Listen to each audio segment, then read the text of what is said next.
San Gregorio Elementary School is a public elementary school situated in the heart of Barangay San Gregorio, San Pablo City, Laguna. Before San Gregorio Elementary School was established, classes were held at the silong of one of the parents' residences. It was established in 1975 with about 50 students enrolled and one classroom teacher. With the help of local government units, stakeholders in the community, this institution has grown to include a brilliant principal, 22 dedicated and committed teachers, 1 utility, and about 700 students after 46 years. The following are the performance indicators of San Gregorio Elementary School from 2017 to 2020. For 3 consecutive years, San Gregorio Elementary School enrollment increased from 490 for school year 2017-2018, 532 for school year 2018-2019, to 613 for school year 2019-2020. This is due to the massive effort of the school to reach all school-age children in the community through its various programs and activities. The school adheres to the DepEd's mission in providing quality education. This is reflected in the school's achievement rate. Its average mean percentage score of the quarterly examinations has raised from 81.31% in school year 2017-2018 to 81.49% in school year 2018-2019 to 84.81% for school year 2019-2020. The school's dropout rate has been one of the most challenging issues being faced by elementary public schools. With the continuous effort of the school and stakeholders, San Gregorio Elementary School's dropout rate has decreased from 2.40% in 2017-2018 to 0.02% in 2018-2019. But at the end of the school year 2019-2020, it landed at a rate of 1.11%. The following are the programs and projects related to school-based management principles. Principle 1. Leadership and Governance. With a strengthened partnership between the school and its stakeholders, San Gregorio Elementary School developed a 3-year enhanced school improvement plan for 2019 to 2022. Representatives from the Supreme Pupil Government, Parent-Teacher Association, and local government units actively took part as members of the school planning team.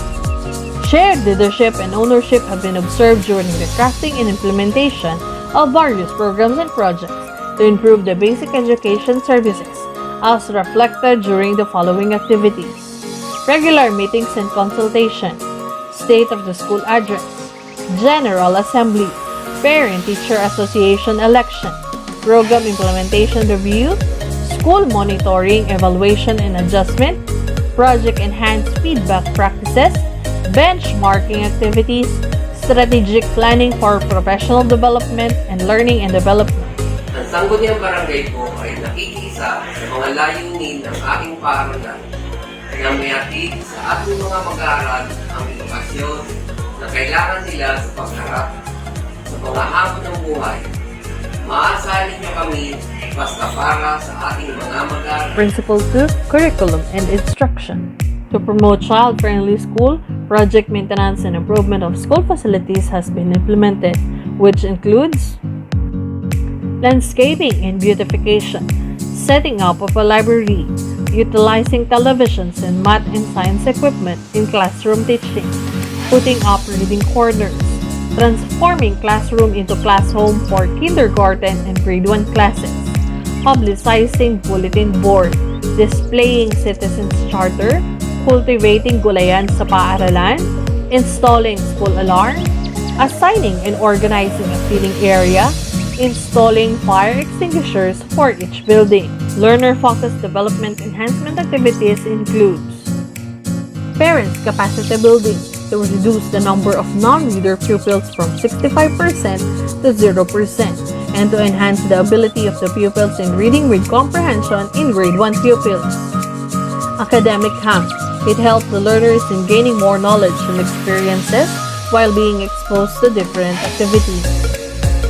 Lakbay Aral promoted learners' awareness of their surroundings and improved themselves to fully understand the concept of learning outside the four corners of the classroom. Film showing activity helped the learners to develop their characters through watching value-oriented shows. monthly culminating activities. The skills and acquired knowledge by the learners were showcased. Academic contests demonstrated the learners' proficiency in academic subjects at a level above of that of typical classroom setting or standardized testing. Scouting activities develop learners' academic skills, self-confidence, ethics, leadership skills, and citizenship skills that will help them in their adult life. Campus journalism. Learners became more aware of their surroundings. They learned how to become responsive and proactive citizens at a young age. Cash incentives. These were given to learners who represent the school in district and division competitions as a token of appreciation. Mag-aaral ng San Gregorio Elementary School. Masasabi ko po na malaki ang naitulong sa akin ng mga gawain na inilaan para sa amin. Hindi lamang po kakayahang pang-academic ang nahubog sa amin, kundi pati na rin ang pakikisalamuha sa iba, pagmamahal at pagpapahalaga sa pinagmulan at marami pang iba. Hindi po bilang isang leader, dahil ako po ay naging pangulo ng SPG. Nahubog ang aking tiwala sa sarili at pagpapahalaga sa aking mga kamag-aaral, guro at paaralan. Lahat po ng natutunan ko sa San Gregorio Elementary School ay babaunin ko hanggang sa aking pagkalita. Performance enhancement program for teachers includes School Learning Action Cell. The SLAC conducted in the school will also help the teachers to be more effective in imparting knowledge to the learners. Seminars. It supports the teachers to improve teaching-learning situations, keep updated on modern instructional devices, and inspire them to become better teachers in the modern world. Teachers' professional development. Teachers are encouraged to take their master's degree to continue their professional growth and development. Early language, literacy, and numeracy program reorientation. Improve the literacy and numeracy rate of San Gregorio Elementary School from kindergarten to grade 3. Gender awareness development. Inform the teachers about the gender-related issues and concern of men and women in the society, particularly in teacher supplies. The school ensures that the needed supplies by the teacher are already included in the budget of the school. Production of test paper. Supplies were provided for teachers to print free test materials. Ang mga programa po ng paaralan at ng kagawaran para sa mga guro ay lubos na nakatulong sa akin upang mapaunlad ko pa ang aking kakayanan at kaalaman sa pagtuturo.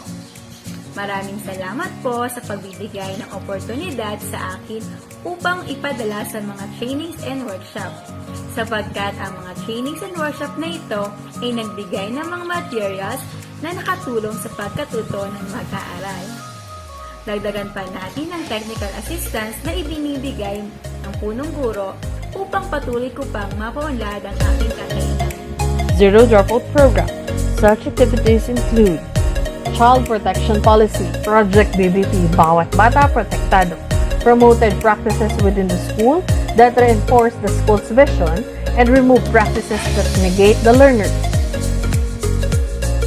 Anti-bullying, promoted a secure and happy environment, free from threat, harassment, and any type of bullying behavior. School-based feeding program. The school's feeding program assured the learners of a meal that enabled them to attend school, thereby reducing the dropout rates. Care for a child. School stakeholders help the learners in addressing their basic needs through the project Care for a Child, wherein the beneficiaries were given cash allowance. Kami ay binibersaryo ng programa ng paaralan Care of a Child. Nakakatanggap kami ng suporta mula sa paaralan na kung hindi po namin natanggap ay maaari po hindi makapagtapos ng pag-aaral si Erica, na hanggang ngayon po ay nakakatanggap pa po kami ng suporta mula sa programang Care of a Child. Handbook. Student handbooks were provided to give learners and their parents and guardians understanding of the general rules and guidelines for attending and receiving education in our school. Awarding of perfect attendance. Honored learners who have never missed a day of school, therefore encouraging other learners to attend class every day. Distribution of school supplies. School supplies were provided to learners which solved the problems of parents in purchasing their children's needs. SPG gift giving. The SPG officers initiated activities, promoted the importance of giving and sharing with their friends and families. Principle 3. Accountability and continuous improvement. Education Summit. During this event, stakeholders were given awards of recognition for their continued support in the implementation of its programs and activities. General Assemblies developed a feeling of unity and a positive school culture among the students, administration, and stakeholders. PTA Conference involved planning and accomplishment reports of different activities were discussed. Appreciation Day. Stakeholders, parents, and other donors were given a recognition for their continued support in the projects and programs of the school. San Gregorio Learning Community created interaction, build links, share information, suggestions, and feedbacks that leads to school success. Hosting donors and donations. A great way of showcasing the generosity of donors to encourage other stakeholders. To express gratitude and appreciation for all of the support received from the stakeholders, the school made sure that every stakeholder received a copy of the school's campus paper, Gintong Tinig. It is a publication where news about PTA accomplishments is communicated to the school's internal and external stakeholders. Principle 4. Management of Resources. Annual Christmas Party and Gift Giving. A festive celebration that gave the learners time to enjoy and give importance in giving and sharing with friends and families.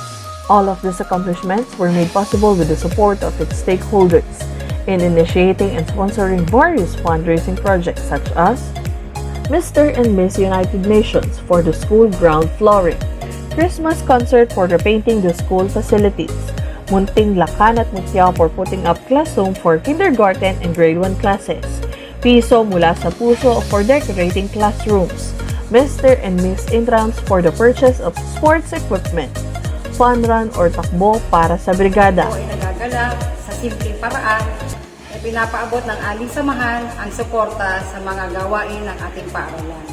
Para sa ating mga mag-aaral, kaya patuloy po kaming umiisip ng mga proyekto sa gabay ng aming guro at ng ating punong guro. Support through giving donations were also received by the school such as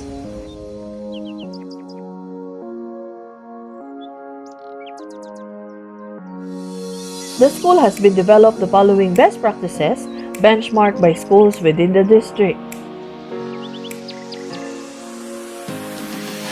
Project TP Transparency Practices for more accessible information. Project EFP Enhanced Feedback Practices that promotes continuous improvement. Project Bawat Bata Protektado that includes a series of learner-centered activities to promote self-confidence. Project PRM Proper Record Management for more updated and accessible records.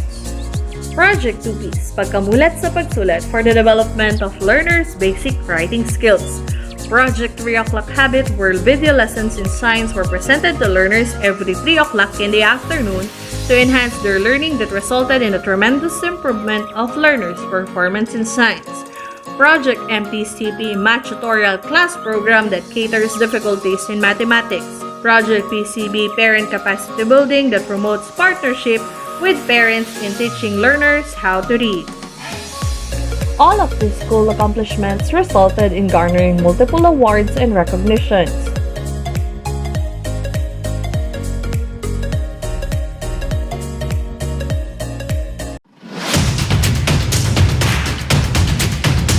This demonstrates that Serbisyong Sges palaging the best.